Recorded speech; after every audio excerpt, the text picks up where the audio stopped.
평상시 주일날 제가 설교를 시작할 때나 예배 시작할 때 옆에 계신 성도들과 인사하세요 이런 말 진짜 잘 하지 않죠. 제가 정말 싫어합니다. 별로 좋아하지 않습니다. 제 성격이 그런 것 같아요. 그런데 부활주일과 성탄주일에는 꼭 인사를 시키고 싶습니다. 저도 인사하는 거 되게 어색하고 싫은데 그럼에도 불구하고 부활주일과 성탄주일에는 믿음을 가지고 선포하면서 서로에게 인사할 수 있으면 좋겠다라는 생각이 듭니다. 같이 인사하십시다. 예수님이 죄와 사망의 권세를 깨뜨리고 부활하셨습니다. 옆에 계신 분들 선포하십시오. 인사하십시오.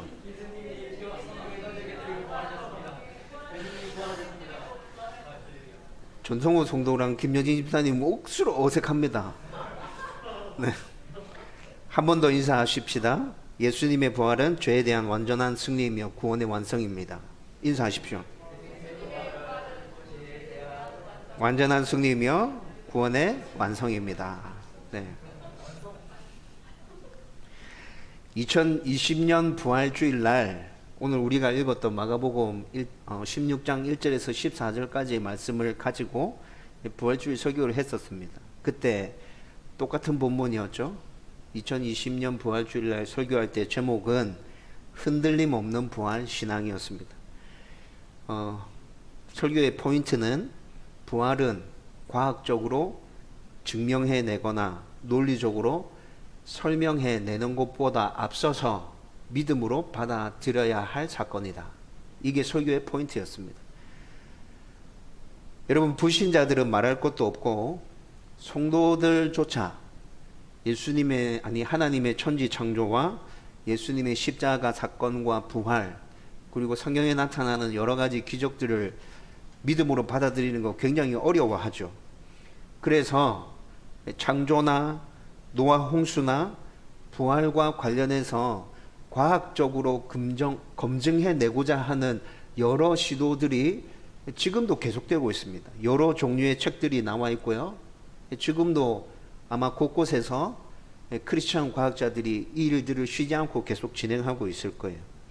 그러나 성경은 우리에게 뭐라 얘기해 주고 있죠? 성경에 있는 말씀들을 과학적으로 검증하거나 논리적으로 변증하기 이전에 믿음으로 받아들여라. 성경은 이렇게 말씀해 주고 있죠. 요한복음 20장 29절 말씀에 보면 예수님의 제자 도마가 예수님의 부활을 믿지 못했어요. 그 도마에게 예수님 찾아오셔서 손과 옆구리를 만져보라 말씀하시고 뭐라 말씀하십니까? 보고 믿는 것보다 보지 않고 믿는 게 복되다 말씀해 주시죠.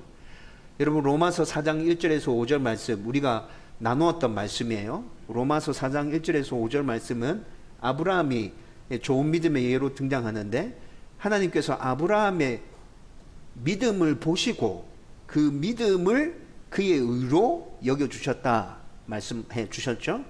하나님은 우리의 믿음을 보시는 분이십니다. 그 믿음을 보시고 의롭다고 인정해 주시는 분이 바로 하나님이시라는 거죠. 여러분, 히브리서 12장 6절에는 또 뭐라 얘기합니까? 믿음이 없이는 하나님을 기쁘시게 할 수 없다 얘기합니다. 온전한 믿음이 있어야 우리는 하나님을 기쁘시게 할 수 있다, 그렇게 얘기해 주고 있어요. 따라서 성도들은 모든 하나님의 말씀을 우선 믿음으로 온전하게 받아들여야 합니다. 그렇게 믿음으로 받아들이고 난 다음에 안 믿는 사람들에게 좀 더 논리적이고 좀 더 이해하기 쉽도록 잘 전달해 주기 위해서 과학적인 검증들이 우리 가운데 있으면 더 유익하고요. 논리적인 설명들이 내 안에 잘 정리되어져 있으면 더 유리하다는 것이죠. 믿음으로 받아들이고 난 후에 이런 일들이 여러분들 안에 있음으로 인해서 복음을, 예수님의 십자가와 부활을 더 잘 증거할 수 있었으면 좋겠습니다. 먼저 믿음으로 받아들이는 여러분들 되길 바랍니다. 그리고 오늘은 똑같은 이 본문을 가지고 복음의 핵심은 예수 그리스도의 십자가와 부활임을 살펴보려고 합니다. 복음의 핵심이 예수 그리스도의 십자가와 부활이기 때문에 믿음으로 받아들여야 될 뿐만이 아니라 우리는 이 복음을 세상 가운데 나가서 담대하게 선포해야 된다는 것에 대해서 오늘 똑같은 이 본문을 가지고 여러분들과 함께 나누려고 하는 거예요. 여러분, 그동안 예수님의 부활에 대해서 세상 가운데 나가서 선포하는 게 부담스러웠다면 오늘 이 말씀을 나누고 난 다음에 저와 여러분들 가운데 담대함이 생겨나기를 주님의 이름으로 축원드립니다. 그래, 예수님의 부활이 복음의 핵심이지. 내가 이 부활을 믿고 있지. 이 부활을 선포해야 되지. 여러분, 이 강한 열망과 도전들이 분명하게 일어났으면 좋겠습니다. 오늘 본문에서 처음으로 예수님을 목격한 사람들이 등장하고 있죠. 그 사람들 여인들로 등장하고 있는데 막달라 마리아, 작은 야고보 어머니 마리아, 그리고 야고보와 요한의 어머니 살로메, 이 세 사람이 지금 예수님이 장사되신 무덤을 찾아가서 예수님을 만나 뵈려고 합니다. 향품을 예수님의 몸에 바르고 예수님의 시신이라도 정성껏 모셔서 자기들이 예수님을 얼마나 사랑하고 있는지 이렇게 여인들이 표현하려고 하는 것 같아요. 여러분, 그런데 여러분, 이 여인들은 예수님의 부활에 대해서 전혀 기대하지도 못하고 생각하고 있지도 않구나라는 모습이 오늘 본문 가운데서 분명하게 나타납니다. 여러분, 여인들에게 예수님이 십자가 순환과 부활을 예고해 주신 적이 있습니까? 여인들에게는 없어요. 예수님이 당신의 십자가 사건과 부활 사건에 대해서 제자들에게만 3번에 걸쳐서 먼저 예고해 주셨죠. 여인들은 예수님의 십자가와 부활을 단 한 번도 들어본 적이 없어. 그래서 전혀 기대하지 못하고 예수님께서 부활하셨다는 사실을 생각하지도 못하는 건 당연한 일이라는 생각이 들어요. 당연하지, 이런 생각이 들어요. 그런데 또 한편으로 생각해 보면 여인들이 예수님께서 부활하셨다는 사실을 전혀 모르고 전혀 기대함이 없다는 게 또 의아하게 느껴지기도 합니다. 왜 그렇습니까? 여러분, 여인들은 지금 예수님을 메시아로 받아들이고 있습니다. 그렇죠? 메시아로 받아들였고, 그래서 예수님을 따랐고, 그래서 예수님을 사랑했고, 예수님이 죽고 난 이후에도 그 메시아라는 마음이 여전히 남아있기 때문에 예수님이 묻히신 무덤에까지 지금 이렇게 찾아가고 있는 것이죠. 여러분, 여인들이 이런 믿음을 가질 수 있었던 근거는 어디입니까? 구약 성경에 나와 있는 말씀이거든요. 여러분, 구약 성경에 어떤 말씀이 기록되어져 있죠? 이 세상을 구원할 메시아가 이 땅에 온다. 그는 사람들의 죄를 짊어지고 십자가에서 죽을 것이다. 그리고 다시 부활할 것이다. 그 십자가 사건과 부활의 사건이 있고 난 이후에 이 세상은 새로운 세상으로 완전히 바뀌게 될 거야. 여러분, 구약에 있었던 예언의 내용들이, 메시아와 관련된 예언의 내용들이 이런 거 아닙니까? 여인들이 메시아와 관련된 구약의 이 말씀들을 보았고 예수님이 이 땅에 오셔서 하시는 사역들을 보면서 구약에 예언되어져 있던 메시아가 저분이구나 라고 생각했기 때문에 예수님을 믿고 따랐던 것이잖아요. 그런데 이 여인들의 모습 가운데는 지금 어떤 모습이 나타나고 있죠? 자기들을 구원할 메시아라고 받아들였지만 예수님의 십자가 사건과 죽음에 대해서는 전혀 받아들이지 않고 이해하지 못하고 있는 모습들이 계속 나타나고 있다는 것. 좀 의아하죠. 메시아로 받아들일 믿음이었다면 예수님의 순환과 부활에 대해서도 구약 성경에 이미 기록되어져 있으니까, 예언되어져 있으니까 알 법도 한데 여인들이 왜 이렇게 반응하고 있는 것일까? 이 부분들이 좀 의아하다는 것이죠. 여러분, 오늘 본문 말씀을 잘 읽어보면 여인들은 진짜 예수님의 부활에 대해서 전혀 기대하고 있지 않구나 라는 모습이 나타납니다. 그 모습이 어떻게 나타납니까? 1절 말씀 보십시오. 예수님의 시신에 바를 향품을 미리 준비하죠. 여러분, 부활에 대한 기대와 소망이 있었다면 여인들이 향품을 이렇게 준비했을까요? 여기에 향품은 시신에게 바르는 향품을 얘기하는 거죠. 부활에 대한 기대가 없었다는 거예요. 부활에 대한 기대가 없었기에 시신에 바를 향품을 이렇게 준비하고 있다는 거죠. 3절 말씀에 보면 또 어떻게 나타납니까? 무덤을 막고 있는 그 큰 돌을 어떻게 굴려낼까 서로 염려하면서 예수님이 무덤을 향해서 나가고 있습니다. 여러분, 부활에 대한 기대가 있었다면 이미 무덤을 막고 있는 돌은 굴려져 있을 거야 라고 생각했을 텐데, 이것을 가지고 염려하고 있다는 것을 보면 여인들에게는 정말 부활에 대한 기대가 전혀 없구나 라는 것들을 확인할 수 있다는 거죠. 이것과 함께 또 확인할 수 있는 것이 있습니다. 제가 좀 전에도 말씀드렸는데 여인들은 여전히 예수님을 사랑하고 있습니다. 여러분, 여전히 여인들이 예수님을 사랑하고 있다는 모습이 어떻게 나타나고 있어요? 1절에서 향품을 준비한 모습들을 보면 알 수 있죠. 여러분, 이때 이 당시에 예수님이 왜 십자가에 달렸습니까? 로마에 대한 반역자, 실질적인 죄목은 그것이었습니다. 로마에 대한 반역자. 여러분, 그런데 여인들이 이렇게 하고 있는 모습은 로마에 대한 반역자 편에 서서 그를 위하고 있는 모습이 계속 나타나는 거죠. 예수님이 십자가 달리실 때 제자들은 무서워서 다 도망갔습니다. 그런데 오늘 본문에 등장하고 있는 이 여인은 예수님이 십자가에 달리시는 그 현장에까지 직접 가 있었습니다. 여러분, 이런 모습들을 보면 자기들에게 다가올 위험이 어떤 것인지 뻔히 보이는 상황임에도 불구하고 예수님이 십자가에 달리실 때 이 여인들이 그 현장 가운데 있었고, 또 예수님이 장사 지낸 바 되신 그 무덤을 찾아가서 향품을 바르려고 하는 이 모습들을 보면 여인들은 여전히 하나님을, 예수님을 사랑하고 있구나, 진짜 메시아로 믿었던 것이 분명하구나 라는 모습들도 확인할 수 있다는 거죠. 2절 말씀에 보면 안식 후 첫날 매우 일찍이라고 얘기하고 있어요. 안식 후 첫날 매우 일찍, 깜깜한 새벽 미명에 예수님 무덤을 찾아가고 있는 거예요. 여러분, 진짜 진심의 마음이 없으면 여인들이 이렇게 할 수 있었을까요? 자기에게 닥쳐올 위험들이 충분히 예상됨에도 불구하고 예수님 곁을 지키고 있고, 그리고 장사 지낸 그 무덤을 안식 후 첫날에 아침 일찍 새벽에 이렇게 찾아가는 모습들을 보면 여인들은 여전히 예수님을 사랑하고 있다는 것입니다. 여러분, 지금도 성도들 중에 이런 여인들과 똑같은 모습으로 신앙생활하고 있는 분들이 정말 많습니다. 예수님을 구주라고 믿습니다. 말은 그렇게 하죠. 살아가는 모습들을 보면 예수님을 진심으로 사랑하는 것 같기도 합니다. 그런데 진짜 마음 가운데 담겨져 있는 그들의 신앙 고백은 어떤 거예요? 예수님의 부활? 잘 모르겠는데요. 퀘스천 마크를 띄우는 성도들이 정말 많다는 것이죠.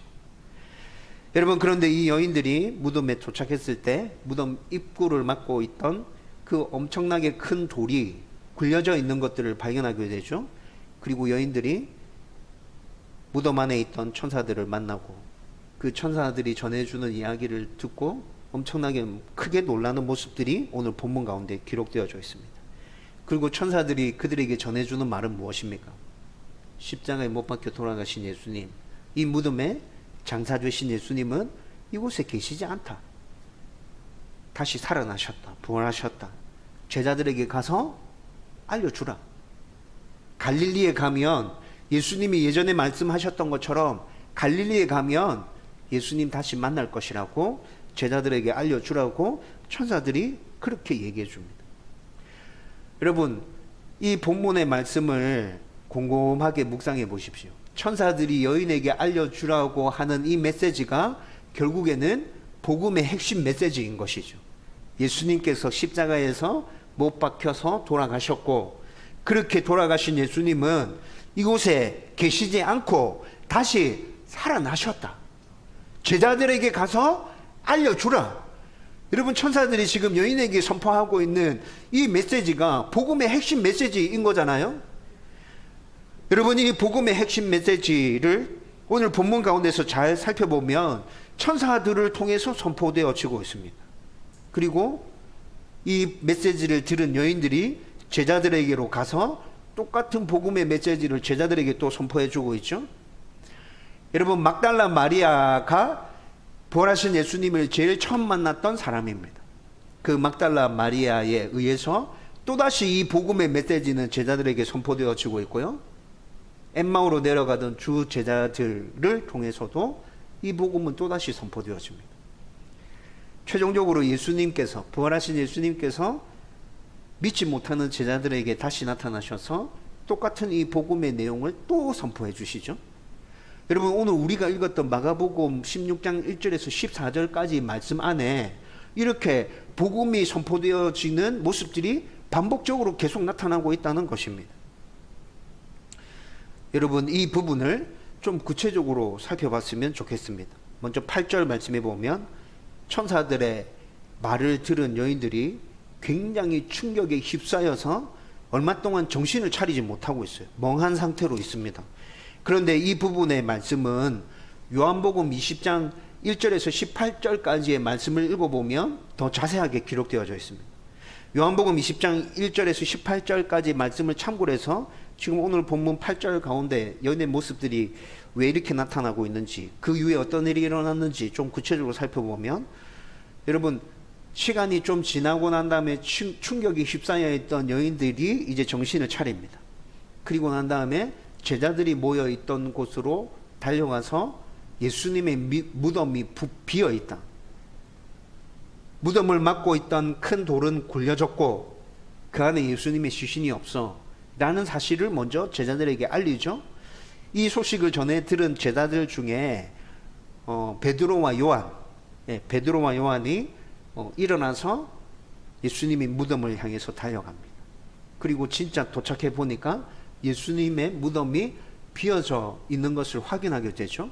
그리고 난 다음에 이 두 제자들은 자기들이 있었던 곳으로 다시 돌아가 버립니다.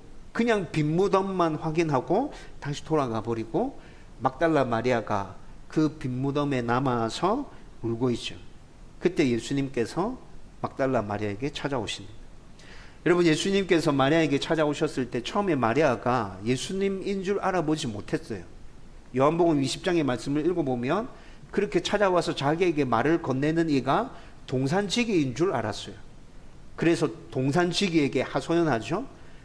예수님의 시신이 이곳에 묻혀 있었는데 누군가가 예수님의 시신을 꺼내갔습니다. 만약에 당신이 꺼내갔다면 다시 돌려주십시오 라고 얘기합니다. 여러분, 그런데 예수님께서 마리아와 이 대화를 하실 때 마리아야 라고 그녀의 이름을 부르시죠. 그 이름을 부르실 때 마리아가 정신이 다시 온전하게 돌아왔고 자기와 얘기하고 있는 그분이 예수님이신 것을 알았어요. 예수님께서 마리아에게 얘기하십니다. 네가 부활한 내 모습을 확인했으니까 이제 다시 제자들에게로 돌아가서 내가 부활했다고 알려. 갈릴리에 가면 다시 만날 것이라고 알려. 예수님께서 마리아에게 이렇게 얘기하시죠. 예수님의 부활을 이렇게 확인한 마리아는 또다시 예수님의 제자들이 모여있던 곳으로 달려갑니다. 그리고 그 제자들에게 예수님의 부활을 다시 선포하죠. 이번에는 무덤이 비어 있다는 것에서 머물지 않고 어디까지 선포하는 거예요? 내가 부활하신 예수님을 진짜 만났어. 예수님 다시 살아나셨어. 갈릴리 가면 다시 만나. 분명하게 선포했어요. 그런데 오늘 우리가 읽었던 11절 말씀 보면 어떻게 얘기하고 있습니까? 11절 말씀에 그들은 예수께서 살아나셨다는 것과 마리아에게 보이셨다는 것을 듣고도 믿지 아니하니라 얘기하고 있습니다. 여러분, 마리아가 다시 제자들에게 돌아가서 선포할 때 예수님의 빈 무덤을 확인했던 베드로와 요한이 그때 그 자리에 같이 있었어요. 여러분, 베드로와 요한은 마리아가 지금 두 번째 와서 부활하신 예수님을 내가 분명히 만났다라고 얘기하면 다른 제자들은 몰라도 베드로와 요한은 빈 무덤까지 확인하고 왔는데 그렇다면 얘들은 좀 받아들여야 됐었지 않겠나? 라는 생각이 들지 않으세요? 여러분, 베드로와 요한이 그곳에 있었음에도 불구하고 그들조차도 예수님이 부활하셨다는 사실을 받아들이지 않습니다. 오늘 우리가 읽었던 본문 또 12절 말씀에 가보면 엠마오로 내려가는 두 제자에 대해서 말씀해 주고 있죠. 엠마오로 내려가던 두 제자가 예수님의 부활을 직접 목격하는 사건이 기록되어져 있는데 이 이야기는 누가복음 24장에 가보면 엠마오로 내려가던 두 제자 사이에, 예수님과 그 두 제자 사이에 어떤 일이 있었는지 더 구체적으로 설명해 주고 있어요. 누가복음 24장의 말씀을 가지고 이 부분을 좀 자세하게 또 살펴보면 두 사람 중에 한 사람의 이름이 등장하고 있거든요. 그 한 사람의 이름이 야고보의 아버지로 추측되는 글로바라는 사람입니다. 엠마오로 내려가던 사람 두 사람 중에 한 사람은 글로바라는 사람이라는 거죠. 여러분, 히브리어 원문으로, 아니 헬라어 원문으로 누가복음 24장 말씀을 쭉 읽어보면 이 글로바라는 사람은 예수님의 12제자는 아니었지만 70인의 제자에 소속되어 있던, 포함되어져 있던 사람이었던 걸로 추측됩니다. 학자들은 그렇게 글로바를 이해하고 있습니다. 여러분, 12제자 다음에 70인의 제자가 있었죠. 70인의 제자 다음에 또 예수님을 따라다니는 수많은 무리들이 있었어요. 여러분, 그런데 12제자는 아니지만 70인의 제자에 포함되어져 있었던 인물이라고 하면 예수님과 함께 상당히 많은 기간들을 함께 생활했고 예수님의 가르침을 직접 들었고 그렇게 했던 인물이라는 거죠. 여러분, 이들도 베드로와 요한이 예수님의 빈무덤을 확인하고 자기들에게 왔을 때 그때 그 자리에 있었어요. 글로바도 그때 그 자리에 있었어요. 예수님이 부활하신 날 새벽까지 글로바도 제자들과 함께 그 무리 가운데 있었다는 거죠. 그리고 또 마리아가, 막달라 마리아가 부활하신 예수님을 직접 목격하고 난 다음에 그 이야기를 전해줄 때도 엠마오로 가던 이 두 제자들은 그곳에 같이 있으면서 그 얘기를 들었단 말이에요. 그런데 베드로와 요한이 빈무덤을 확인하고 돌아왔을 때, 막달라 마리아가 부활하신 예수님을 직접 목격하고 찾아왔을 때 그 이야기를 다 전해 들었음에도 불구하고 이 두 제자는 예수님의 부활을 믿지 않았던 것이죠. 그리고 난 다음에 해가 뜨고 날이 밝았어요. 이 두 제자가 그곳을 떠나서 엠마오로 지금 향해서 가고 있는 중인 거죠. 그런데 그 엠마오로 향해서 가던 중에 부활하신 예수님이 이 두 제자들과 함께 길을 걸어가면서 예루살렘에서 있었던 일들에 대해서 이야기하기 시작합니다. 여러분, 그런데 그 이야기를 하는 중에도 이 두 제자는 자기들과 길을 걸어가고 있는 이 사람이, 이분이 예수님이라는 걸 전혀 모르고 있죠.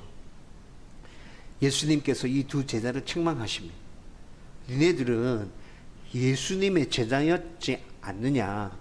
예수님과 함께 오랫동안 같이 다녔고 그분의 이야기를, 가르침들을 쭉 들어왔으면서도 어떻게 예루살렘에서 일어난 그 사건만 보고 예수님에 대해서 전혀 모르는 사람처럼 이렇게 반응하냐. 책망하시고 난 다음에 길을 걸어가는 도중에 구약에 기록되어져 있는 그 예언들의 말씀들을 풀어주시면서 두 제자들에게 예수님의 십자가 고난과 부활에 대해서 다시 가르쳐 주시고 설명해 주십니다. 여러분, 이 설명을 쭉 듣던 중에 지금 얘기하고 계신 이분이 예수님이구나 라는 것들을 엠마오로 가는 두 제자가 알게 되었다는 거죠. 알았어요. 그래서 다시 옆에 걷고 있는 그분을 바라봤는데 예수님은 그곳에 안 계셨다는 것이죠. 여러분, 이 예수님을 다시 만난 엠마오로 가던 두 제자들이 엠마오로 가는 길을 되돌려서 예루살렘으로 향해서 제자들이 모여있는 곳에 가서 다시 선포합니다. 우리가 엠마오로 가던 중에 우리도 부활하신 예수님 만났어. 그분이 우리 가운데 직접 말씀해 주셨고 예수님의 십자가 고난과 부활 사건에 대해서 구약에 예언되어져 있는 그 메시지들에 대해서 우리 가운데 정말 제대로 다시 가르쳐 주셨어. 그래서 우리가 예수님이 부활하셨다는 것을 확실하게 알았고 깨달았어. 여러분, 이렇게 선포해 줬는데 여러분, 엠마오로 가던 그 두 제자들이 선포해 주는 이 부활의 복음을 예루살렘에 남아있던 제자들이 어떻게 했다는 거예요? 오늘 말씀에 보면 똑같이 얘기하고 있죠. 13절 보면 두 사람이 가서 남은 제자들에게 알렸으되 역시 믿지 아니하였더라. 여러분, 엠마오로 향하던 두 제자가 선포해 주는 복음의 핵심, 예수님의 부활에 대해서 제자들이 여전히 믿지 않는 거예요. 여러분, 여기서 좀 이제 의문이 생기기 시작하죠. 왜 사람들은, 성도들은 그것도 예수님의 제자들, 예수님과 그렇게 먹고 자면서 3년 가까이 함께 다녔던 그 분의 제자들조차 왜 예수님의 부활을 믿지 않는 걸까? 목격한 사람이 직접 와서 목격했다고 얘기하고 있음에도 불구하고 왜 이들은 받아들이지 않는 걸까? 여러분, 예수님의 제자들이 지금 예수님이 다시 살아나셨다는 이 메시지를 지금 몇 번을 들은 거예요. 예수님이 부활하신 그날, 지금 하루 사이에 다 일어난 일입니다. 이게 하루 사이에 다 일어난 일이에요. 예수님이 부활하신 그날 예수님의 제자들이 지금 이 소식을 몇 번 듣고 있는 거죠. 제일 먼저는 천사들이 예수님을 사랑했던 여인들에게 전해줬죠. 여인들이 제자들에게 가서 알렸습니다. 이게 첫 번째였습니다. 그렇죠? 근데 제자들이 받아들이지 않았어요. 그리고 난 다음에 막달라 마리아에게 부활하신 예수님이 친히 나타나셔서 보여주시고 제자들에게 다시 가서 알려주라 그랬죠. 두 번째, 진짜 목격한 마리아가 가서 내가 진짜 예수님 봤어 라고 말하고 있음에도 불구하고 제자들은 믿지 않았어요. 이것이 두 번째였어요. 그렇죠? 세 번째는 엠마오로 가던 두 제자들이 예수님을 목격하고 난 다음에 제자들이 있는 곳으로 다시 돌아가서 예수님 부활하셨다고 선포했어요. 세 번째 이 메시지도 제자들은 받아들이지 않았어요. 여러분, 이것뿐입니까? 부활하신 날 아침에, 아니 하루 종일 제자들이 예수님의 부활하신 사건에 대해서 전해 들은 얘기가 이 세 번으로 끝나는 거예요? 아니요. 예수님 십자가 사건 전에 예수님께서 친히 세 번에 걸쳐서 당신의 십자가 순환과 부활에 대해서 말씀해 주셨잖아요. 구약 성경에 기록되어져 있는 예언들이 있잖아요. 여러분, 이렇게 차고 넘치는 증거들과 여러 가지 증언들과 예언의 말씀이 있음에도 불구하고 다른 사람도 아니고 예수님의 제자들이라고 하는 사람들이 예수님의 부활의 메시지를 받아들이고 있지 못하다는 것입니다. 여러분, 제자들의 이런 모습을 여러분들은 어떻게 받아들이십니까? 제자들의 이런 모습을 저는 이렇게 받아들였습니다. 말씀을 보면서 제자들은 지금 자기들의 눈으로 직접 확인하기 전까지는 예수님의 부활을 믿지 않겠다고 작정하고 있구나. 어떻게 제자들이, 다른 사람도 아니라 제자들이 어떻게 이럴 수 있지? 자기 눈으로 부활하신 주님을 직접 확인할 때까지는 예수님의 부활을 믿지 않을 거야. 여러분, 예수님의 제자들이 이렇게 하고 있는데 이 시대에 살아가고 있는 성도들이 예수님의 부활을 믿지 않는 것은 어쩌면 당연한 일일 수도 있겠다라는 생각까지 들기도 합니다. 그런데 결정적으로 오늘 말씀 14절 보면 부활하신 예수님이 그날 저녁에 믿지 않는 제자들을 직접 찾아오십니다. 그리고 그들의 믿음 없음을 굉장히 심하게 책망하십니다. 니네들은 도대체 3년 동안이랑 나랑 같이 다니면서 내가 가르치는 그 가르침을 다 들었고 구약에 있는 예언의 말씀들 보았고 직접 목격한 사람들의 증언까지 다 들었는데 니네들은 도대체 뭐지? 왜 이렇지? 예수님이 그들을 책망하십니다. 그리고 다시 구약에 예언되어져 있는 그 말씀들을 풀어서 다시 가르쳐 주십니다. 여러분, 지금 예수님의 부활을 믿지 않는 제자들에게 하루 동안에 지금 복음의 메시지가 몇 번 선포되어지고 있는 거예요. 예수님이 직접 선포하시는 것까지 치면 4번에 걸쳐서 복음의 메시지가 선포되어지고 있습니다. 여러분, 여기서 우리가 분명하게 붙들어야 할 믿음의 교훈이 있죠. 무엇입니까? 오늘 설교를 처음 시작하면서 2020년 부활주일날 나누었던 메시지가 첫 번째입니다. 여러분, 부활은 과학적으로 검증해야 될 사건이 아니라 논리적으로 설명해야 될 사건이 아니라 믿음으로 받아들여야 할 사건입니다. 성경이 분명히 우리 가운데 그렇게 얘기해 주고 있습니다. 믿음으로 받아들여라. 보고 믿는 것보다 보지 않고 믿는 것이 복되다. 니네들이 믿음으로 받아들일 때 예수님의 십자가 사건과 예수님의 부활이 성경에 있는 여러 말씀들을 통해서 좀 더 분명하고 명확하게 너희들 가운데 다가올 거야. 더 확실하게 이해될 거야. 그런데 그 이해의 전제 조건은 믿음으로 받아들이는 게 먼저야. 여러분, 오늘 이 말씀이 이렇게 얘기해 주고 있죠. 로마서 10장 17절에는 뭐라 얘기합니까? 로마서 10장 17절. 믿음은 들음에서 난다고 얘기해 주고 있어요. 여러분, 우리 가운데 부활에 대한 확실한 믿음이 생기길 원한다면, 예수님의 십자가 사건이 나를 위한 사건이라는 그 믿음이 굳건해지기를 원한다면, 여러분, 우리는 하나님의 말씀을 더 온전하게 붙들어야 합니다.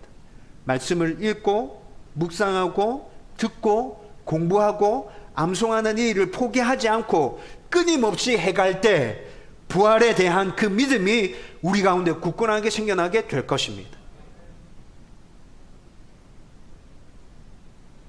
우리의 믿음의 근거는 사람들이 지어낸 소설, 설화, 미신 이런 게 아닙니다.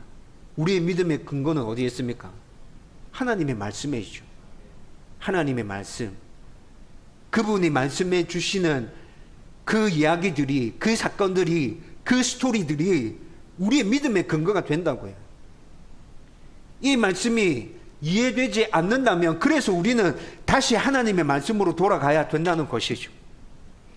말씀에 대한 이해가 생겨날 때 우리의 믿음은 더 굳건해질 것이고 온전한 하나님의 사람으로 서게 될 것입니다. 이 은혜가 저와 여러분들 가운데 다시 넘쳤으면 좋겠어요. 여러분, 이게 2020년도 부활주일 메시지였다고 계속 말씀해 드렸죠. 두 번째 우리가 받아들여야 될 건 뭐예요? 두 번째, 예수님의 십자가와 부활의 사건은 계속해서 선포되어야 하는 사건이라는 것입니다. 복음의 핵심이구나. 계속해서 선포되어야 되구나. 여러분, 오늘 본문 가운데서도 이 메시지가 지금 하루 안에 4번이나 선포됐죠? 4번이나 선포됐어요. 그런데 4번이나 선포될 때 똑같이 받아들이지 못하는 사람은 누구예요? 4번 다 한 대상을 향해서 이 복음의 메시지가 선포됐어요. 그 대상이 누구죠? 예수님의 제자들이었어요. 예수님의 제자들. 여러분, 어떻게 생각해 보면 진짜 풀리지 않는 숙제일 수 있습니다. 어떻게 예수님의 제자들이 복음을 받아들이지 않을 수 있단 말인가?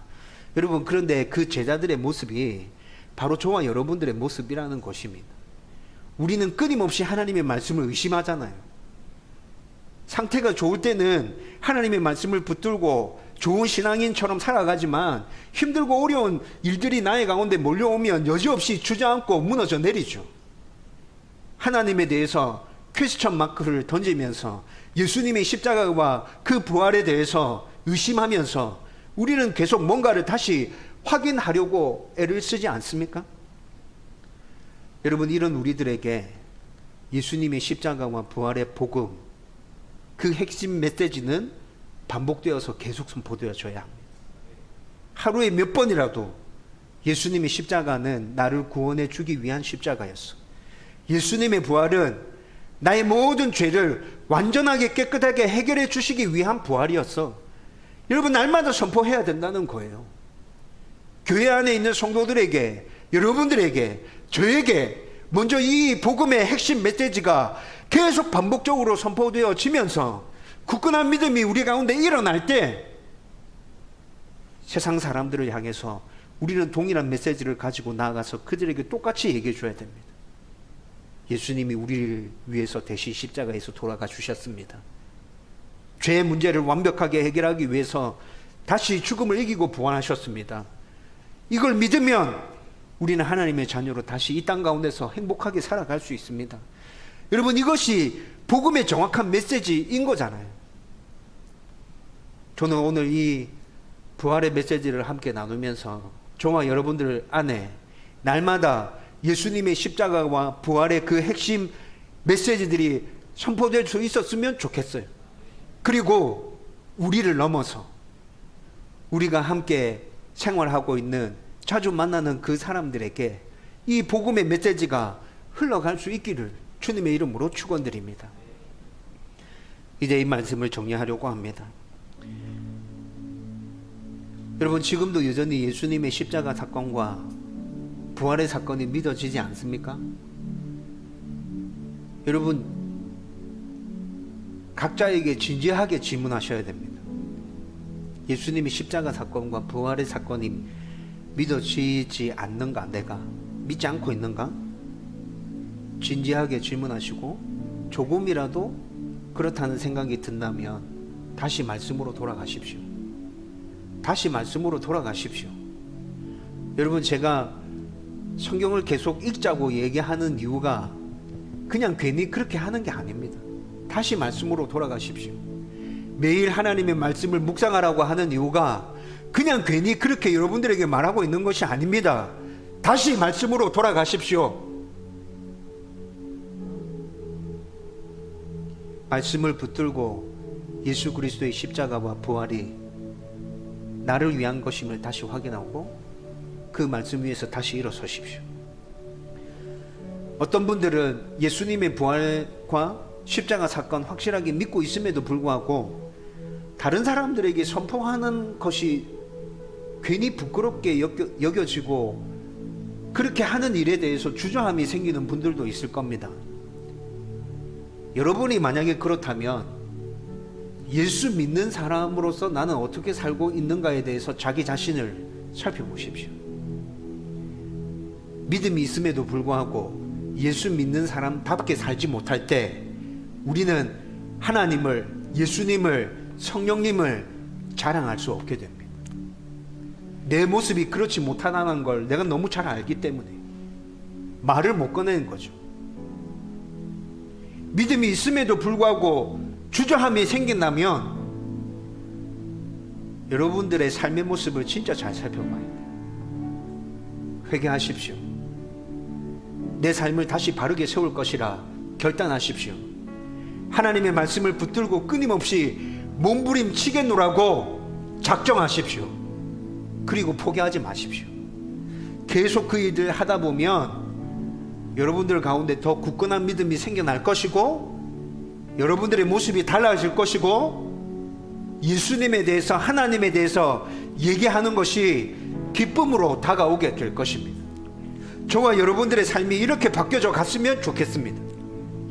여러분, 부활을 맞이하는 이 주일날 우리 가운데 이런 믿음들이 생겨나고 내가 살아가는 모든 삶의 현장 가운데서 담대하게 예수 그리스도의 부활을 선포하겠노라 결단하는 여러분들 다 되기를 주님의 이름으로 축원드립니다.